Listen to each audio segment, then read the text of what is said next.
to my channel. So today's video is going to be kind of like a ramble, just a lot of thoughts I have going on in my head, and it's going to be about branding. Organized, like I said, it's going to be more of a ramble. So if you watch my past videos, then you will know that my brand is very much Christ-centered, faith-based, whatever you want to call it. It's a Jesus brand, and I would like my actual branding to reflect that. However, I'm not going for like the traditional. I feel like a lot of Christian brands, regardless necessarily like what it is, they all kind of come across the same. And I don't mean that in a bad way, but to keep the video more on track, sorry if you hear my kids, to keep the video more on track, I'm just going to talk about like specifically candle branding and candle businesses. In doing my research and stuff, like I found a lot of the Christian or faith-based candle brands, it's all kind of the same. And like I said, I don't mean this in a bad way. I just mean it's a lot of black, white, and beige, rosemary and sage, that type of thing. Now, I don't think there's anything wrong with that. And I think a lot of those brands are very beautiful. They're very classy, very elegant. I like it. But that ain't what I'm trying to do.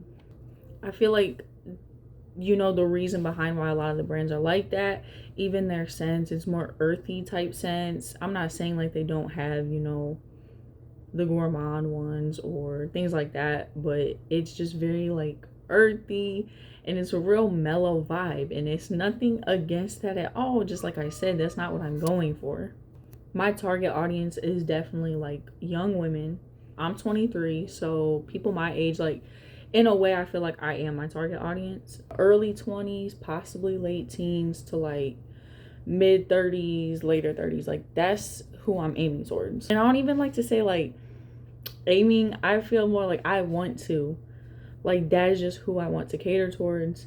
I want to make things for them because I feel like it's kind of skipped over, because a lot of those typical Christian candle brands or just brands in general are black, white, and beige, rosemary, and sage. That's just not something I think that age group wants all the time. It definitely has its time and place, and it's beautiful, but I want something that speaks more to what that age group would want. You know, a little bit more cute, a little bit more fun, a little bit more trendy. I think the reason why like Christian brands don't always go for that, and there's definitely ones that do, but like I said, doing my research for candles and candle businesses, like that is not really, there's a couple that do fit in and they do kind of match what I'm trying to do, but it is not many at all. You either have the cute trendy brands that are very worldly, or you have the Christian brands that are black, white, and beige, rosemary, and sage. I can't say it enough. I'm just trying to bring the two together. Like things can be more on the trendy side, they can be cuter and stuff, and they can still be godly, and they can still represent Christ. Because I don't know, I feel like we kind of forget that's a possibility. You don't have to just turn away from every cute thing, turn away from every trendy thing just because you're a Christian. Like, you can still enjoy those types of things while being Christ-centered, and that's really the point I'm trying to get across with my brand. Now, on the flip side of that, I feel like the cute and trendy things that are currently out there, it does talk a lot about zodiac signs. It talks a lot about manifesting things. It talks a lot about just worldly things that don't represent Christ. And that is where a big part of why I'm doing this came from, because I would try to find those cute candles, colors that pop, the cute fonts. Like I would try to find that stuff, and I did, but then it was a zodiac. Self-enlightenment, focusing only on yourself, disregarding everybody else. Like if you know, you know. I want the cute candle, but I also want to make sure the message behind it is right. So I'm trying to combine that side of, like I said, the cute and trendy with also being Christian, having Christian values. So, and there like was a few moments at the very beginning where I was like, maybe the reason that these brands don't exist is because there is no market there. There is no one that wants that. But I don't know. I just really doubt it, because I know myself. I know the women that I'm around, and I feel like that is something that's wanted. It's just not made. So we just kind of settle for the neutral things, which takes us back to like, it's not as cute, whatever. And that's why I'm trying to make a brand that isn't just, okay, I'm Christian, so I have certain things I'm not going to buy, but I guess I'll just settle for this. Like I don't feel like we should have to just settle because we're Christian, you know? let's still have something that's for us. It's for anyone, but targeted for us. So that's kind of the reason for my branding. Now we're really gonna get into the branding. It's been a little challenging because I'm also trying to get the price points down, and for what I'm trying to make, I've gone through so many different vessels. Even trying to figure out like, okay, what type of scents would I want to have. Like I said, I'm not gonna just not have earthy scents, but I don't want my whole, like every single candle I put out is, like I said, a rosemary and sage or lemon and basil. Like that's already there. It already serves its purpose. There's time, like I'm making something different than that. But back to the price point part of it, it was a little difficult trying to like find the cuter vessels and things that's being more desired by my target audience, but also keeping the price point, because I am aware, like, because my target audience is younger, I feel like it's going to go one of two ways. It's on one hand going to be people who still live at home with their parents and they have more just money to spend, they can buy more expensive things. But on the other side, you're going to have those young adults who are in college, they're on their own, they don't have the support of family, and they really have to be careful with how much money they're spending. They can't blow a whole bunch of money on a candle. So I don't have my prices worked out all the way. I do know I'm starting with a 8.5 ounce candle, and I think the price point is going to be somewhere between like 20, 21, 22, 23, I don't know, somewhere in there. I'm trying to keep it because I feel like obviously there's cheaper candles. You can go to Walmart and get a cheaper candle, but this is handmade. It has better ingredients in it, and it's hopefully going to be performing better than some of these Walmart candles. I feel like it's still not necessarily breaking the bank though if someone got it. So I really wanted those cute makesy vessels, but because I'm trying to hit that price point, I just had to let those makesy vessels go. I also heard a lot of things with makesy that like they take forever to ship their orders out. I don't have time for that. I don't want to have to deal with that. So I'm just going with a little generic straight-sided tumbler from Candle Science. It's just gonna be clear, see-through, and I'm just gonna go with that. I figured I would be able to, and even there's a lady that I'm working with that helps small businesses, and that's pretty much what she said is I will have my branding and I will have my labels and my packaging to do all of that type of cutesy stuff, like my own little personal touch, and make it more geared towards who I'm trying to sell to. It's not so much on the exact vessel that I'm using. And then as far as like the scents, so I'm not trying to go too earthy like I already said, but I also don't want like the overly, I don't know, like have you ever just smelled a candle and it was just like, ooh, like overly sugary sweet, like fake? I'm not trying to go for that either. I'm almost trying to get it to be like, here's the basic scent, but a little twist on it to make it a little bit more elevated, a little bit nicer. Like I don't want to just do an apple pie scent. I love apple pie candles, but it's going to be apple pie with a little twist. Make it a little bit more mature smelling, a little bit more womanly smelling, but not so far womanly that you're like, I don't even, is this just a perfume? So actually for my fall scents, I'm trying to do like, I'm going to have 3. I'm trying to go for, one is going to be more of like an outdoor, crisp fall air type of fresh scent. Then I am going for, like I said, that baked good, apples, spice type scent. And then of course, pumpkin coffee scent. I don't know exactly what it's going to smell like, but it's going to be in the pumpkin coffee type thing. I feel like all those scents are going to work good to start off with, and they're going to be good like towards my target audience, obviously with being younger women who don't be getting the pumpkin spice lattes. Okay, so that can resonate with them. Who doesn't love apple pie? That everybody loves apple pie, so I'm not even worried about that. And then still wanted to have that like crisp air scent, because not everyone likes the gourmand stuff too much. So that's why I'm doing it that way. Now, another part of this that I really had to like consider and reconsider is how I'm going to package my candles. I don't want to just sell candles, just bare booty naked candles. Like, I want it to be in something. The only thing is that goes back to the price point, and it makes the price point go up slightly, ever so slightly. I was able to like move things around, get the numbers down, that it's not going up too much. But to me, it's important for my branding that it comes in a box. All my candles are going to come in a box. When I go to my markets, they're going to be in boxes. I just really want to make sure I have that. To me, I can't explain like what it is about it that's so important.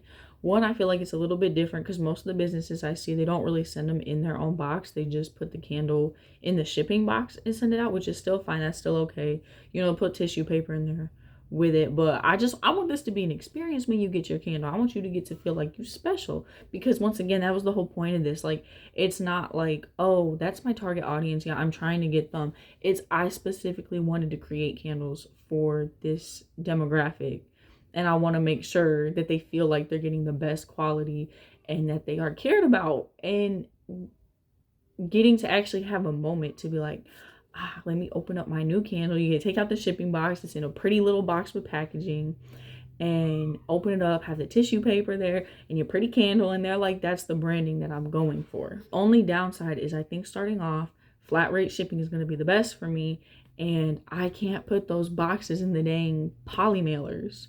So I don't know. It might be something where, like, if you aren't at a market and you can't do a pickup and I can't just deliver it myself, I might have to just go with, I have been thinking about getting the, what they call, like, garbanza bags, you know what I'm talking about, and put the candles in those instead. And I was also thinking about, like, giving an option, if you're willing to spend like $5 more in shipping, then you can get, I'll just ship it in a box. That way the candle can be in the individual box.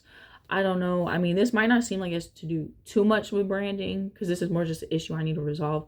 But the branding part was, I want it in that box. I don't know what to do if there's certain orders I can't. Like, if I can't fit that in the poly mailer and I have to use a box instead, the boxes for flat rate are, like I said, about $5 more. I don't know who's really going to have to pay $5 extra just so it could be in the box. But I guess I could give people the option, as I already said, and now I'm going in circles. So let's move on. Okay, you might hear my son crying. He's fine. He's okay. He's just, it's getting close to nap time and he's a little fussy. But anyways, to the more fun stuff about this. So if I can, I'm going to insert a picture of what my logo is going to be. I think I already talked about it, but I said that I was maybe going to tweak some things. I don't know. I looked at it and I was like in my tweaking mind, and I couldn't really find anything I wanted to change. I feel like it's pretty simple, but that's the point. I didn't want it to be overly complicated. So we got a lot of whites, got kind of like a peachy pink color, and then I got like beige-ish. They're like between, one is more like beige pinkish and the other one's just like beige. I know this whole time I've been talking about black, white, and beige, but it's a little bit different. I do have a pop of color in it, and it's still pretty simple, but it has that girly touch to it, which I was going for. Now I was actually torn between two, and I liked the character of one of them and I liked the professionalism of the other. So as I've already said before, I'm just going to be using both of them. That's what I'm going to do. And I think, especially with my first couple collections, I'm going to keep the candle labels within these brand colors, just to really get established, like, this is my brand. Maybe I've thought about, like, do I want to add colors when I go into other candles and make the labels for them? Like, will I have blues or greens or purples? I don't know yet, but I already know for my first 3 collections, which is going to be my fall, my winter, and then hopefully the beginning of 2026, I'll be putting out my, like, core signature collection. I love how I've made those candle labels look. As much as I want to show those, I'm not going to. I don't want to put them out until my candles are out. But yeah, I know, definitely got my color scheme down. I got my logo down, all of that. I'm actually going to be getting a stamp. That was another thing that has to do with those boxes. That's my daughter screaming. If you hear her, once again, happy screams. So I'm getting a stamp that's going to have not the logo. I don't know what to call it. So this, I'm just keep it simple. I'm going to call the more professional one my logo, and then the more like my brand's character one, my branding. So it's going to have my branding. It's going to be a stamp of that, and then I'm going to get a color that matches the pink color of my brand, and I'm going to stamp all the boxes with those. And that's another reason why I wanted the boxes, because it's more opportunity for branding. I'm just so excited. I am so excited because I think that's going to look so cute having the stamp. I don't know if I'm going to do it in the box, out the box. I don't know. I'm not sure yet. but that'll be on there, as well as the candle label that goes on the candle is also going to be on the box that the candle comes in. And since I'm planning on, and this is kind of a jump, but since I'm planning on selling at a lot of markets, I've been trying to get some more inspiration for like what I'm gonna want my area to look like. I don't really know yet because I'm not sure what the budget is gonna look like when that time comes. But yes, if you watched my goals video last week, then you already know I was talking about that. Like, I want to be in 3 markets this year and I want to do 10 markets next year. So I have been thinking about what my pop-up table would look like. I know I need to also figure out what social medias I want to be on. Probably Facebook for sure, just because I know not everybody, like, that's not the most trendy app or whatever to be on, but I'm on it a lot, and so it'd just be easy for me to be on there. Instagram, I never got into Instagram at all, but I know Instagram is good for candles, so I'm probably just gonna like force myself into getting more active on there for my brand. I have a TikTok. I think I'm around like 200 followers. I don't have a whole lot. I really just do TikToks for fun, and I've got some followers. I had like one video go viral back a couple months ago. I actually just got my TikTok back last night because when the ban happened, I was on a social media like cleanse and I didn't have it. And then I was telling myself like, oh, I'll go back and download it like the night before because there's no way they're just going to take it off my phone. And then I forgot to download it back, and then it's been gone this whole time.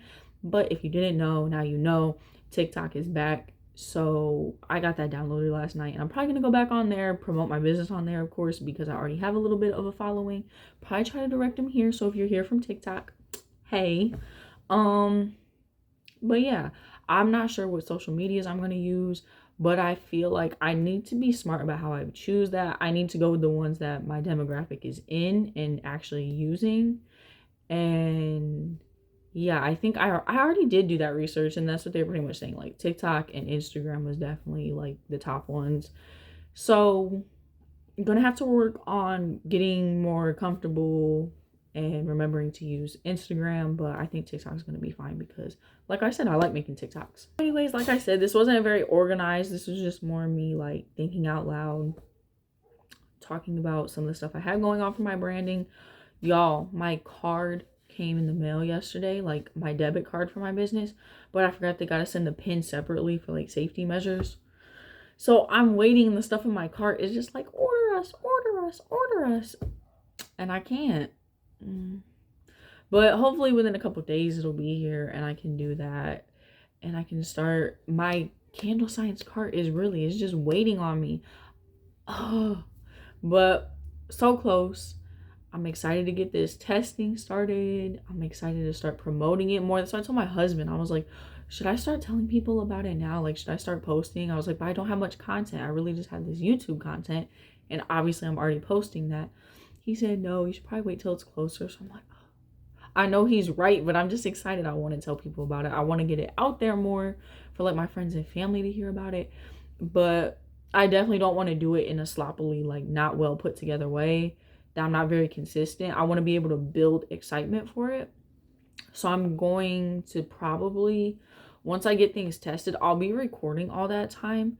But if all goes well, I should have about a month, hopefully, between like when testing is done and I know what works and then when I actually want to sell.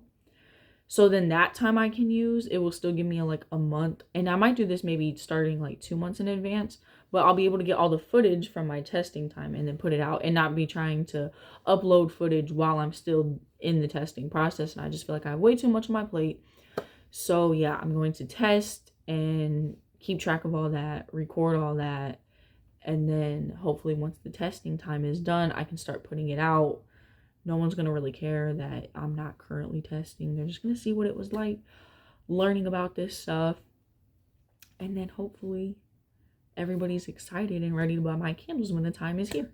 Anyways, thank you guys for watching. Make sure you like, comment, and subscribe. And come back for more videos. Bye.